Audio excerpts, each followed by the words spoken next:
notice. And of course, I think we booked this on Friday, so thank you. So we'll call the meeting to order. Is there any declaration of conflicts? Okay, seeing none, can I get the approval of the agenda? Could I just add something on the agenda? Actually, it's a notification. Do I give notification under the approval of agenda? Notification for The next meeting? you can. What's with regards to? It's the inclusionary zoning. It was brought up at the House last Friday, on the 26th. It's been addressed, and we're looking at collaborating amongst 3 departments. Okay. Doing something. So can I just give notice, put that on the next agenda? Yeah. And under the closed section, I think we're looking at QE Drive. Yeah. So there's we received an email. Yeah. With regards to the pool. Yeah. So are we okay adding it to the agenda to go into a closed session? In the As per what section?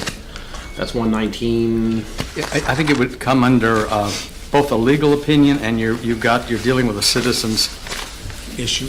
right. Yeah, so that section would fall under, so I know it's 119 subsection, which one? I don't have it with me, so. I know we've gone through that a number of times. Yeah.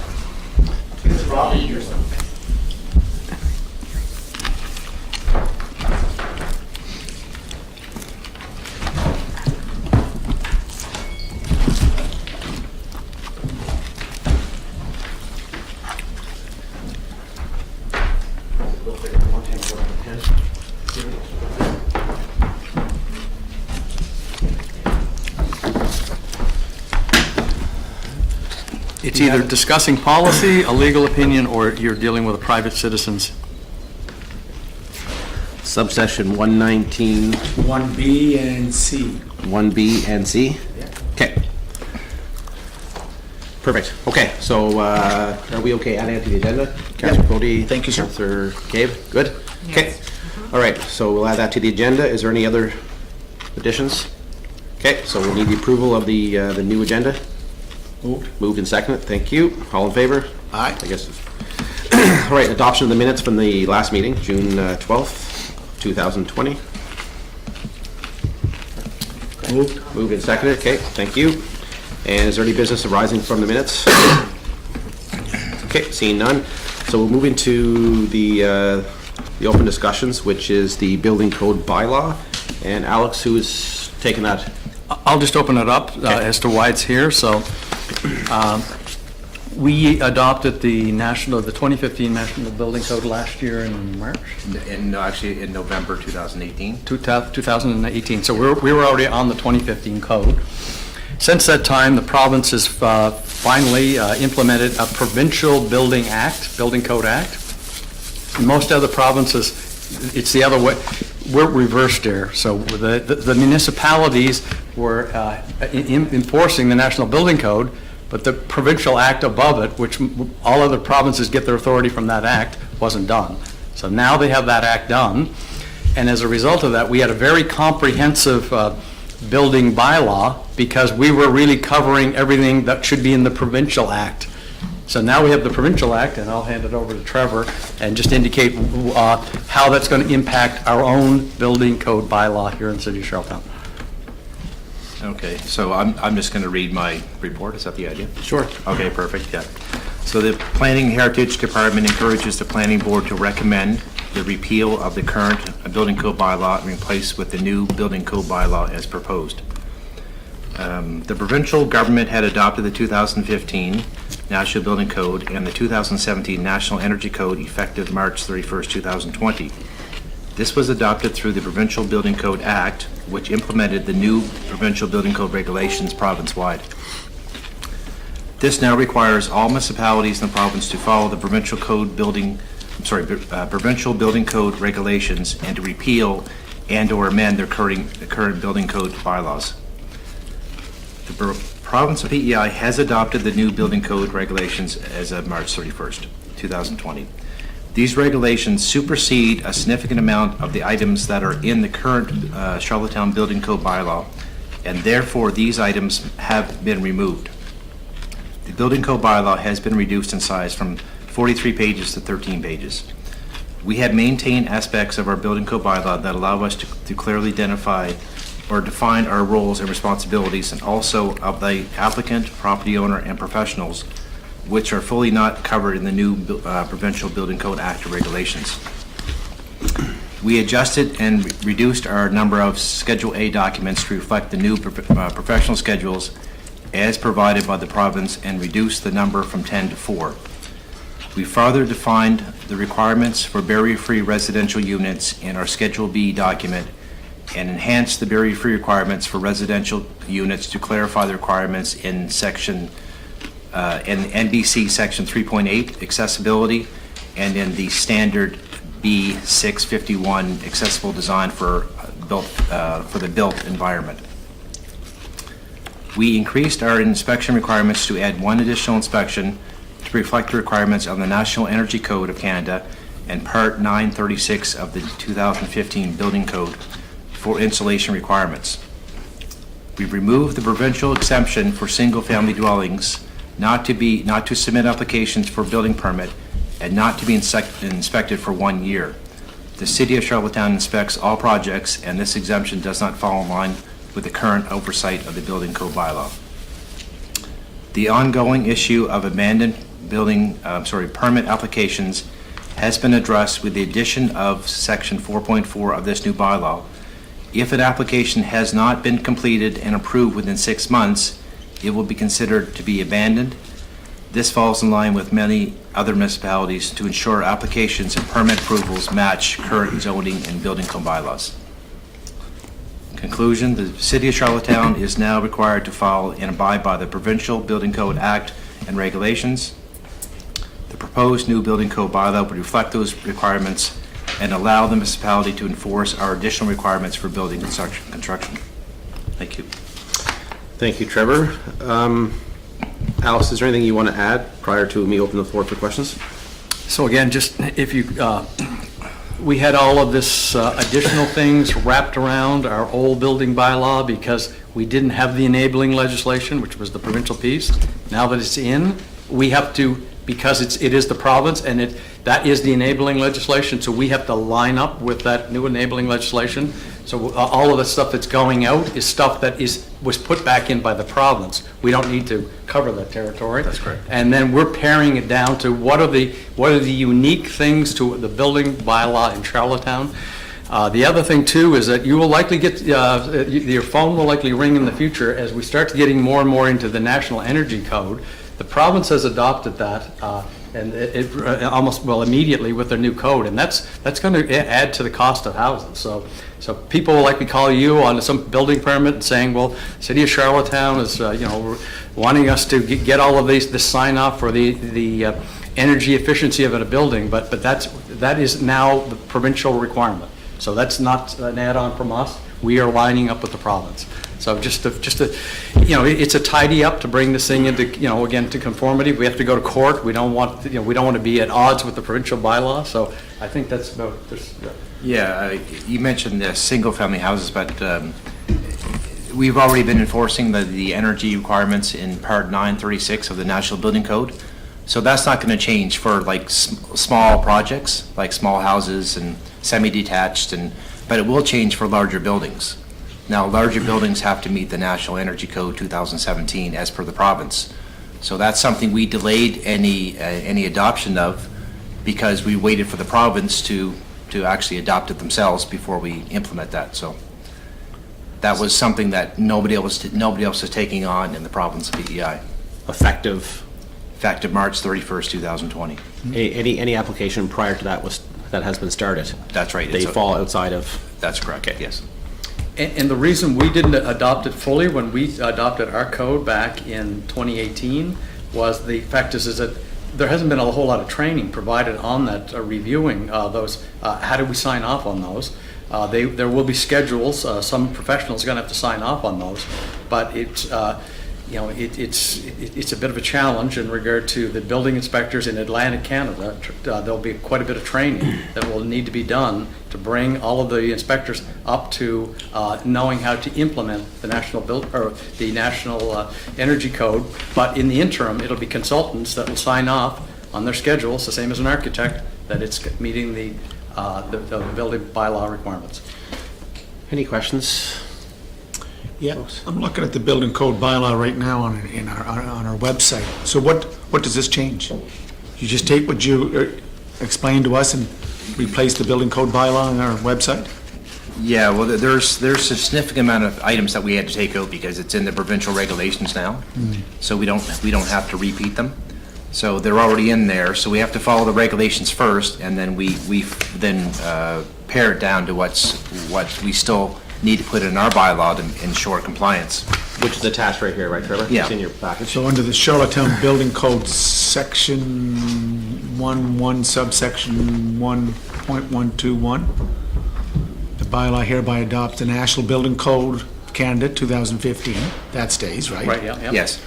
Except as may be modified by this bylaw, which together with the bylaw shall be known. What number is that, Your Worship? It's section 1.1, subsection 1.12.1. Oh, okay, you're talking about the existing old, bylaw yeah. now. The bylaw on the website now. Yeah. So the new one, under 1.1.2, the bylaw may be cited as the City of Charlottetown Building Code bylaw and may be referred to as the building code under the new. Yeah. So the one that you see in your package Is will be our new building code. So, before this meeting started, we talked about Alberta. So Alberta has a provincial building code, correct? Yes. Correct, yeah. Right? And they modified it to suit their municipal and provincial Right, yeah. needs. Yep. So if we wanted to adopt what's in Alberta, do we have to go through the provincial legislature? It should be the province that changes their regulation to, because they're changing a regulation. Okay, so what, Alex, could I ask, what regulation do we need, like, do you know, or does Trevor know, what regulation of the act? They should adopt, if they so desire. There's a lot of work needs to be done on this. This isn't going to be a straightforward thing. We already sent. Oh, no, and it's not just this issue. There'll be more that will come up, because now we have a Right. provincial building code, a Charlottetown building code, a national building It code. should be seamless. It's when you Should. try, but when you try to change that, like if you're going to change the national building code or if you want to add to the provincial building bylaw, because the provincial building bylaw it's the national building code and some plus, right? Because they have the ability to do that. So we have the same thing at the municipal level, 100% national building code, and a little bit of plus. But our plus is a lot more limited than theirs is, because they are basically the authority having jurisdiction, and they're telling everybody in the province, you will administer the national building code in this manner. But if they want. Our provincial government. That's exactly right, yeah, in any provincial government. Well, so in Alberta, the national building code is the overrider. It would be the provincial building bylaw which adopts the 2015 National Building Code and all of the other things that they want to add to it. Over and above the Right. So I guess the order that would fall under National Building Code trumps all. Yes. Provincial Building Code adopts much of and supported by the National Building Code. And I'm assuming that the municipalities will then adopt, which is supported by the provincial, which is ultimately supported by the National Building Code. Usually what happens is the provincial government adopts the National Building Code, and they may choose to omit certain sections and replace with their own section. But they have to be stronger, they can't be weaker. Ontario, that's right, Ontario has done it, Alberta's done it, BC does Okay. it, Nova Scotia does it. Now, it's quite normal, but PEI, they haven't officially done that part yet. They just listed the requirements you must follow for regulations. If the City of Charlottetown wanted to add something beyond that, they certainly have the capability, but if we're into designing something or approving a design, that would be beyond our scope or capability to do that without some sort of research or, a large organization to support that, right? So if we go beyond something that we don't really fully know if that's going to work or that's accepted, we would have to get somebody professional involved or organization involved to actually approve that. Councillor McCabe. So just curious, so when we talk about like what we were looking at, maybe getting better regulation around silt reduction and stuff, would that be part of the building code, or is that something separate? Under which? With the silt reduction and That would be that's not under the national, that'd be under the zoning bylaw. zoning Yeah, bylaw, so that's separate, Yeah, okay? yeah, Just making sure we're covering all. Which we can amend yeah, exactly. whenever. Yep. Okay. And that all flows from the Community Planning Act. Everything in the official plan, and And then the zoning bylaw flows from the Community Planning Act, and if you go to Iraq, that's where they start. Yeah. They start at the top document, here's the province, this is what it said you could do, these are your documents, you either did it or okay, and they just keep walking down. So the Planning Act is under revision too. That's, this Provincial Planning Act is also, they're gonna revisit that. I've not heard that, but maybe they are, yeah. We've gone over it for the past few months since March because they made an announcement like 4 days before they implemented it. Instead of giving like 6 months notice, that's what they do in other provinces. They would 6 months notice, it goes on the paper, it goes everywhere. By this date, this new building code will be in effect. This is your time to get things organized, right? But So you're confident that everything's covered, like there's no other parts that you guys are recommending? no, not this time. Yeah, we would be, we're just trying to line up with them because of their new act, so that we're not out of sync with them. And, you know, if we wanted to amend something in the future, we'd have to bring it back, but it's the NBC, the National Building Code, it's taken in its entirety. If you, it talks about equivalencies, and it gets very complicated, and the only people that are into equivalencies are basically provinces with very robust staff, quite a significant staff of people. They work with the National Research Council. It's really complicated. We don't, at the municipal level, we don't have that level of. Does this give planning? Raises? No. No, I'm looking for it just to make sure. Councilor Verard, are you looking at that? 100%. Yes. Does this give us the ability to be able to issue any kind of fines or penalties or anything like that? Would that the new, or is this still from the Planning Act? I mean, we have that ability right now through the development and zoning bylaw for sure, right? But that's going to court. I mean, Yeah. that is a very, if a citizen in Charlottetown, if a citizen in Charlottetown does not want to play ball with the city of Charlottetown, it's months to years to resolve an issue because you're going to court. I mean, we can go back to the provincial act and regulations, Yeah. and we can actually do it through that. Right. We don't do it through our Do it, bylaw. okay. It's in the regulations and the act itself. Yeah. But you do that through the court system. Correct. But- We don't send the bylaw enforcement officer down. That's right. To give a In other ticket. provinces, it's set up differently. Yeah, it is. If you want to find somebody, you issue like a summary offense Yeah. ticket. Right. And the amounts are like $800 to $2,000 kind of thing. Yep. And every day is a new offense. Yep. So people, right away, they step up and they fix the problem, and it's usually a non-issue, right? Right. And that would be very helpful. But here, we don't seem to have that support when it comes to the court system, because I don't think they recognize all the bylaws that we actually implement.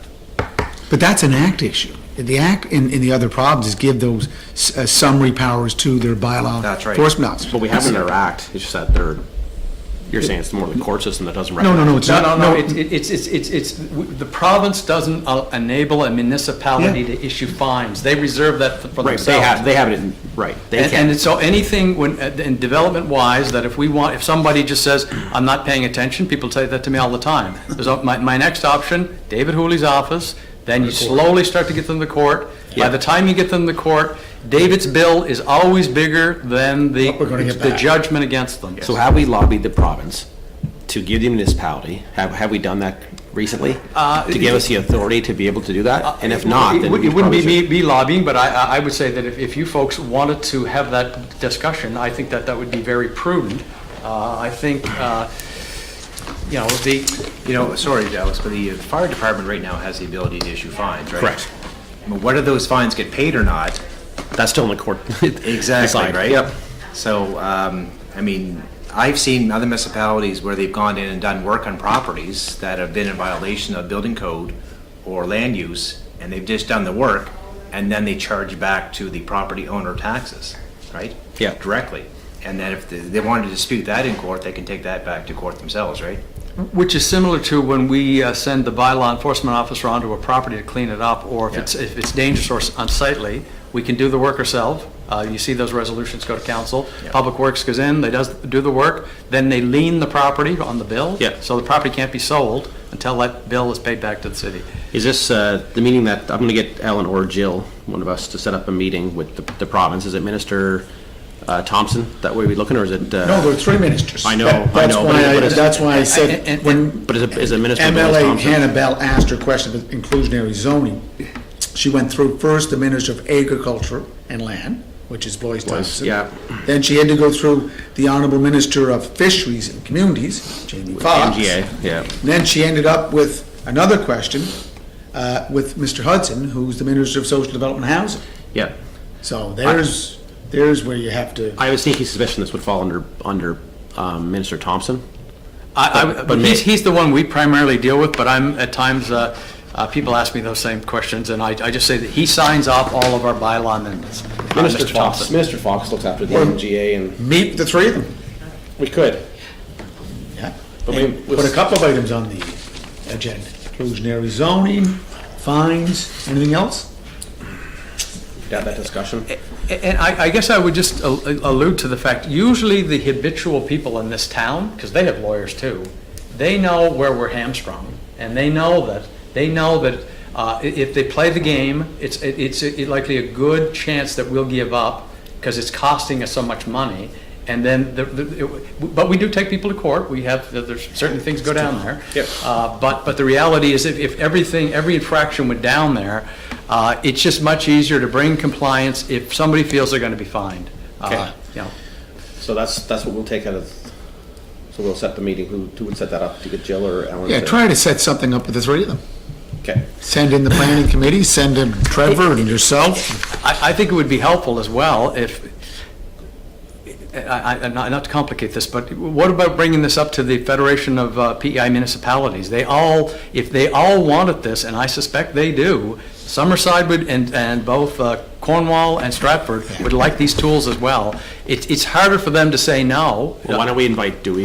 Yeah. Dewey and You know what, Mr. Chair, if you start broadening the scope, this is a Charlottetown issue right now. Right. Let's make it a Charlottetown issue. Sure, yeah. And then we can spread the wings out to include the FPEIM, because as soon as you involve FPEIM, then you have to reach out to the 72 other communities. Yeah, it's I see what Alex is saying, though. It's not a bad idea, because like I said, if you get everyone on board, then you get much more push. I mean, don't get me wrong, Charlottetown's the big body. We're the biggest player. We are, but it's always nice to have support from And look, everybody. you're politicians, you know how to handle your colleagues better than I. Well, Anyways, we can have a discussion. We can have a discussion. Shortly.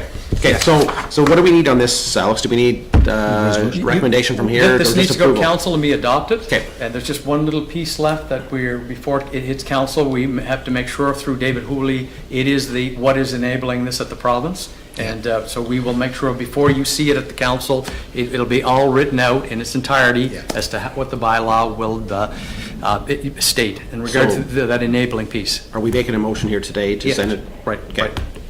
Moved. To accept? Yeah. Julie, you're good? Okay. Just got a point to raise, just to Yeah. put it in the minutes. So, it's like Alberta, if we want to make changes to the act or to the code, we have to go through the province, ask for their permission. It'll be provincial-wide, so it'll require, it could be may or shall, correct? The legislation or the regulations could state may or shall. Shall obligates the community to do it. May allows some discretionary flexibility, correct? Well, if you're dealing with something like exclusionary zoning, they wouldn't say shall, they would say may in that context. Yeah. But it's usually the plus. The province is saying, at a minimum, you're doing this. Yeah. And then if you want to do other things, you may or may not be able to do it, or they should be the ones that do it. Yeah. Because they are the ones, they're the higher authority, and they have more clout. All right, so we have a motion on the floor to recommend approval to go to council. It was seconded by Councillor McCabe. All in favor? All right. Okay, opposed? Okay, motion carried. All right, complaint process. So, look, every one of you have called me recently, in regard to issues, and again, we're, the tricky thing for us when we're dealing with you folks as politicians, if you call us, and somebody's called you, and we realize that, and particularly if somebody's got a complaint, and, I've been involved in a few of these, so I'm just going to tell you what happens. So one of you folks calls me, I get some of the story, then I'll find out in general, okay, I've got the civic address, and I have a general idea what's going on. Somebody's complaining about something.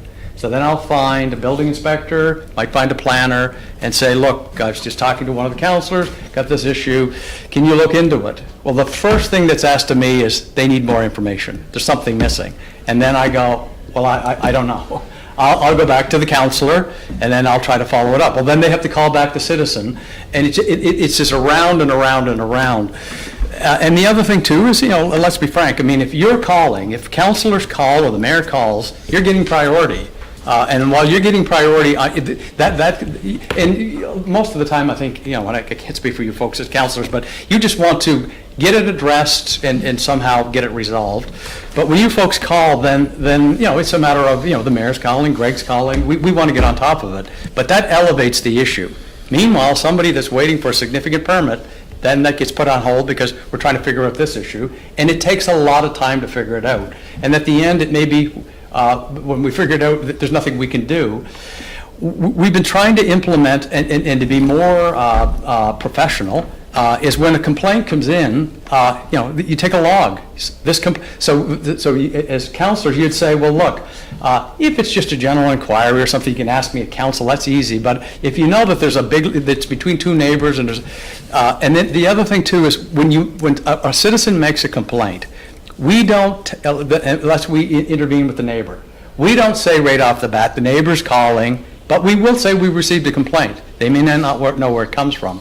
But the problem with this, and we were talking about enforcement and going to court, we cannot go to court without the evidence that came from the original citizen. We can't go after somebody because we don't live in the neighborhood, we don't know when it happened, we don't know the date that it started.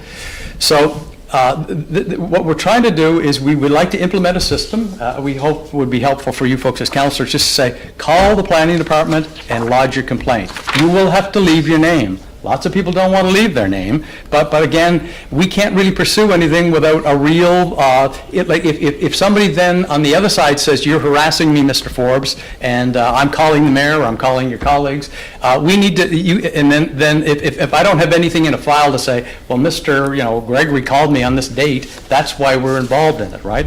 But we just, my point is, we just don't readily, telegraph who's making the complaint. Once the complaint is made, there's either a valid complaint or not a valid complaint. So if it's a valid complaint, we act on it. If it's not valid, we close the file. So we're trying to create some discipline with our new automated building permit system, which we should have out here. Whether we can add that as a little bit of an add-on, it tracks it. So then whoever has been assigned to it, they can kind of prioritize it, that this came in, they can look at it like, the difference between UPEI application or something needs to be out at 12 o'clock or I need to see David Hooley in 15 minutes. I mean, then I can look at that and I go, well, that can wait. But if you folks are calling, and I don't know, they could be really all over one of you folks, and I don't know how, you would like to get it addressed, but again, I can't tell the severity. Is this DEBCON 5 that somebody needs this information, or this is just somebody's calling up, I think the counselor's just trying to be helpful, and they're flipping it over to Well, us. they're doing that too with even public works people.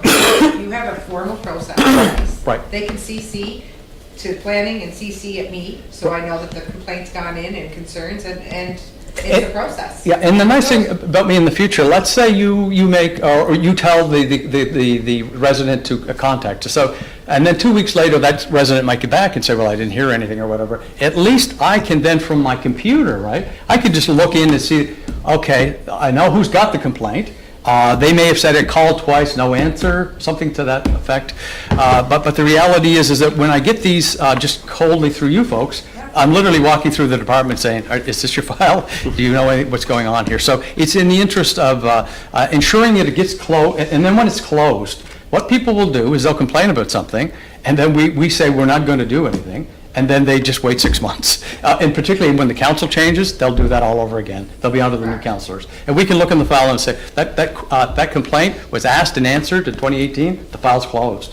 I mean, we're trying to be fair to people. and just, and be fair to you folks in regard to, you folks have lots of constituents, and they will want to get back to your residents in a timely manner. So if the resident's okay with the counselor, if the counselor wants to fill it out on behalf of the complainant, I wouldn't get into it because, again, these documents may end up in the public realm the same as IRAC, and if the minute you guys are involved in it, your job as counselors is to direct the residents to the appropriate body. Once you get in the middle of it, it's like an IRAC appeal. You're in the middle of it. And then it could look, and then once the neighbor finds out that you filled it out, I'm talking politically, and it's a little sensitive for me because I'm not a politician, and I take my direction from you folks, but I don't think you would like to, if somebody found out in court that, Councilor Rivard filled out the application for the complaint on behalf of somebody else, and the person they made the complaint about finds out that, you as a ward councillor, you were just directing that If it's a request. concern, fill it out. Right, exactly, and just let the citizen, it will self-resolve, or hopefully. Well, it'll also keep it fair, like you said. It's fair game for everybody, and it's a triage thing, and if your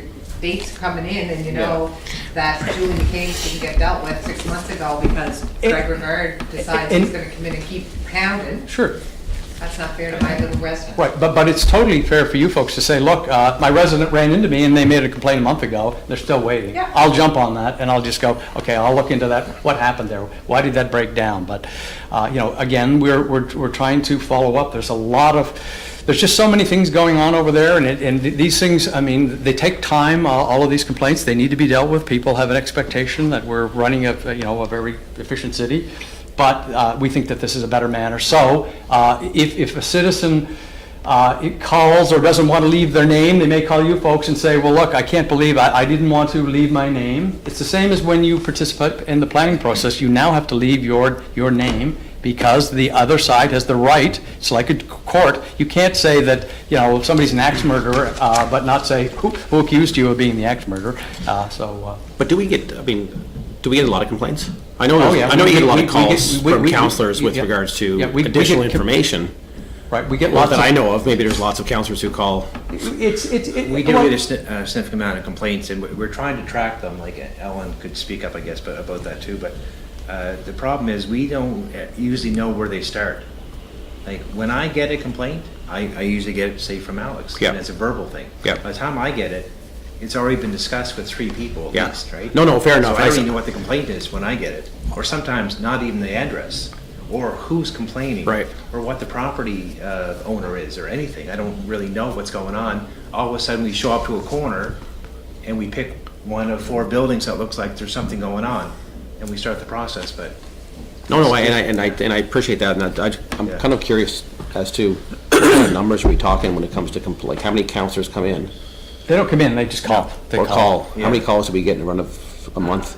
From council or from the public? No, council, public we can't control. Well, they would come into me. But the pub- They wouldn't go, see, there's 2 types of complaints. There's the complaints that go through the front door. Okay, someone help me understand how many counselors would come in and see you, Alex, just roughly. 10. I emailed Well, this week. and again, one of your colleagues, he just sends them by email, right? I mean, this needs to be dealt with, it needs to be dealt with today, and you need to deal with it. I mean, they come in very frequently. I mean, I'm not trying to be, I work for you folks, I'm not trying to be critical, but it's just a matter of, we need to, somebody needs to follow up on that. That's another issue too. And just, if you want something from me, let's say there's an issue, if you know it's in planning, send it to me. Because sometimes I see these complaints from a counselor. If he's got 4 or 5 people on it, I'm assuming it's likely not me. So if you narrow down, if you know it's a planning issue, you send it to me, and I have no problem following up. But sometimes the counselor doesn't know where it falls, and then when you've got like the police chief, you've got maybe Scott Adams, you've got me, you're less inclined, because then you're kind of confused yourself, and it's a little bit vague, the issue that's being recruited. So you're thinking, one of the other ones will follow up on this one. So I'm just trying to work my way through this because we know we get complaints and emails. So we'll get a complaint from a resident that's right in an email to us, and normally we'll forward it to you. Right, but That should be, and so do I email them back and say, your complaint can't be accepted until you Right, fill right. this out? Or do we just forward the email to you, attach this sheet with it? I would forward it back to them, and I'm a staff person, I'm not a politician, and I know that's a tricky thing, but the reality is, once you're in the middle of it, then you're responsible for following up. You didn't follow it up, right? They're going to call you, not me. And then you're into it longer.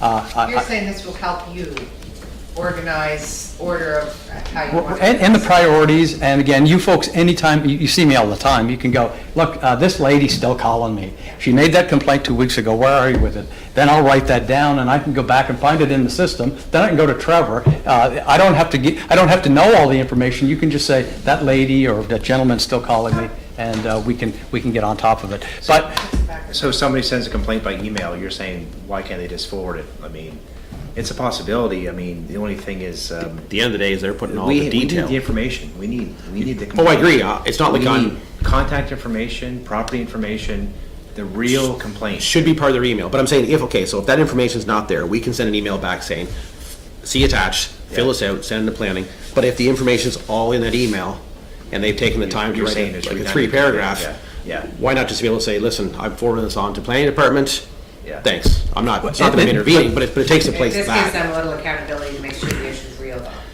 right? Yeah, They're not so- calling you to waste your time either. So you're gonna have to try to figure out what's a complaint. So every time you have a question for Alice or somebody, then do you fill one out? I'm not filling one out, because I don't know, unless it's my property. But what if you get a call from a resident who has a question with regards to something? Is that a complaint? Is that a question? It doesn't stop the phone calls to you Right. or the visits because, questions are easier, I don't mind taking the questions, a question is, just sort of a general question, because there's a yes/no answer to that. A complaint involves a whole lot of follow-up, you gotta do a site inspection, you gotta find I think we out. have a hard time diligent, that if you're gonna call this a complaint form, you're right there, because it'd be who's gonna determine. That's what I'm trying to get to, is what's a complaint? Versus a question or concern, but maybe it's not called a complaint form, but something else that No, I don't like the covers all complaint. that. Can't put, complaint form is not the way to. but well, maybe we call complaint. Because it's cinnamon complaint. for complaint is. Or you can call it an inquiry. No, there it is. Yeah, yeah. A grievance, Yeah. a grievance form. But the grievance also, those are all loaded terms, because sometimes the person will say, does Mr. Rivard have a permit, right, on his property? He's doing something. I mean, that's not a loaded question. I don't think he's got a permit. Yeah. You're just asking the question. We would say yes, and then move on. Yeah, but that's gonna involve work again. So if I get a phone call that says, Greg, listen, someone's building on so-and-so Donald Drive, and do they have a permit? That's still gonna result in me calling you saying, just 1 second, Alan, or who's got this file? Yeah, we did. Do they have a permit? I don't know, I'll go check it out. Then call me back to call the person back, Yeah. which is no, But that's why, when you folks are involved, it's double the work, because we're trying to inform you and the citizen. So you may just say, please send this to planning, what's our general number there? Could you call it a concern or something? I don't disagree, Yeah. folks. Don't get me wrong, I'm playing devil's advocate here, because I'm trying to narrow down exactly what we're trying to do, because you're still gonna find counselors or whoever, they're gonna try to find workarounds on how to contact planners. Well, that wasn't a complaint. Right. It was more a question that needed follow-up. And usually the way that these things work, after we kind of do it for a year or two and it's working, then we can kind of then update you. It's a bit of a cultural change. People are used to calling the ward counselor to find things out. And we realize that you just can't arbitrarily say, no, we're not talking to you anymore, but we're just trying to get the process in place, see how effective it is, and then you may, hopefully, our most ideal position was, look, I would love to follow this up with you, but I know that if you go through this main channel number, you're going to get the follow-up faster, because I'm busy, I'm going to get distracted, I'm going to forget to call you back. This is a better way to go through it. Did you have a question, Alan? I guess if something goes to like counselors, the best way is to ask whether is it just requesting for information or clarification. If they just want clarification, they can call the general number, and then myself or Rob can either respond to the queries that say, do you have a permit? And we can say no. And then if it becomes a complaint, then we can advise the public to fill out the form, because again, it is now considered a complaint. But if it's just an inquiry, they can just call us and we can just, I guess, answer their questions. You should probably, sorry, if you could just direct all the emails to us and just simply let us deal with it, and we'll identify if it's a complaint, or just an inquiry to an issue, right? And I'm okay with that, but again, Yeah. keep in mind too, And and you want to respond back to people, right? there's a certain element Yes. of being a city councillor that involves satisfying the residents of our awesome city. Yeah. If everything that is called Did in, you not put a it's, CC form on who your counselor is though? They could give you the same information that they're giving to the, because Yeah. it is operational. no, I know, oh no, it's summer, but I mean, there's an expectation, we get a phone call, Yeah. right, that you try to help a resident. You could probably send the email back to the person that's, contacting you. Just say I'm and CC'd. Correct. No, either forward or CCS. Right, And then we'll deal with it from there. no I mean, problem. It's easy. Yeah, that's the best way to do it. Yes. So, and we'll determine if it's a complaint or just an inquiry. Brilliant. Okay. So instead of using complaint, you can't use issue-based form? No, I mean, Even because that's- it's, you, we can work on this, I mean. just Request for work- information. What? Request That's for it. That's information. exactly it. Request for information, it's an And then they ROI. can be Correct. led Request- towards a complaint. Request for information form. Right. And can we make it But interface? but so you unfortunately, can fill request it for online? information is, We certainly can do that, yeah. Yeah, for well, sure, why don't we do that? Because I'm not, you can't watch councilors going up to Holly No. Road, here's the form, fill out the form. Yeah. Just tell them to go to the website. Right, yeah. Can't we set up an icon that Yeah. will just go right to it? yeah, exactly. That's, Alex, this come up way back in 2000. There was supposed to be a complaint tracking system. Right. For the whole city. yeah, It was part of Smart Communities. yes, yeah, They absolutely. worked on it for 6 years, never came anything near it. Now you have an opportunity to, an ROI form.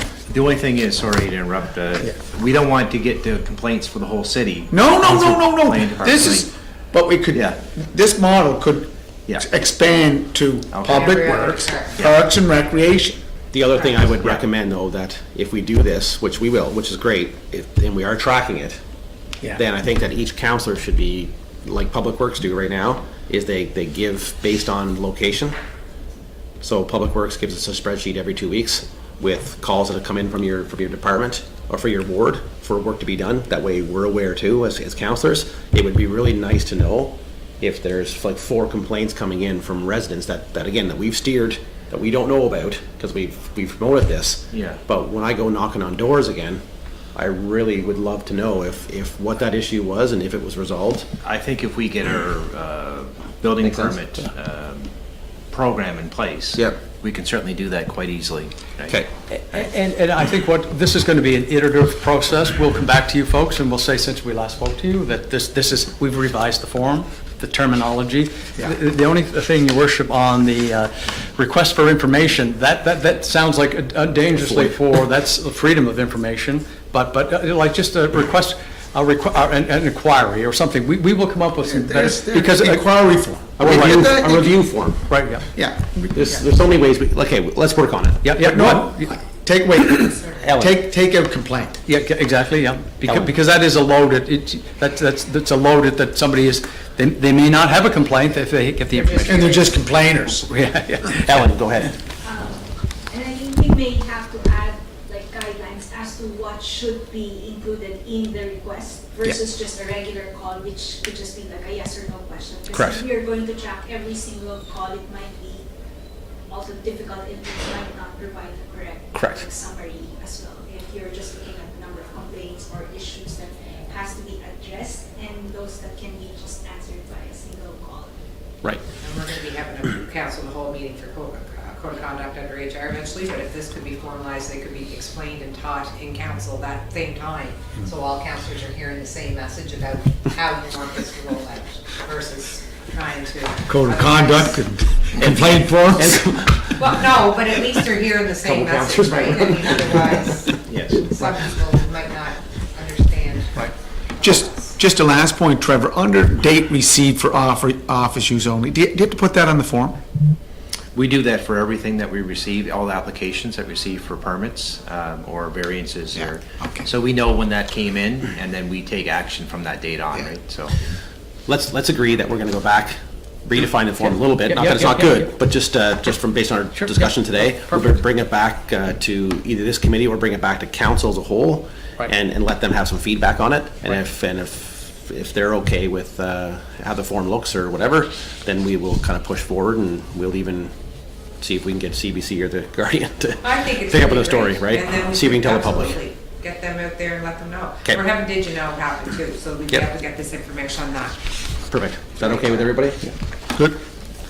Okay, so we did add something to the agenda, which is, no, I thought we had one, you want to talk about. No, I'm gonna give notification. Oh, you've done that, okay, perfect. For the next Okay. meeting. Super. And I'll forward you the minutes. Okay. From Hansard, Okay,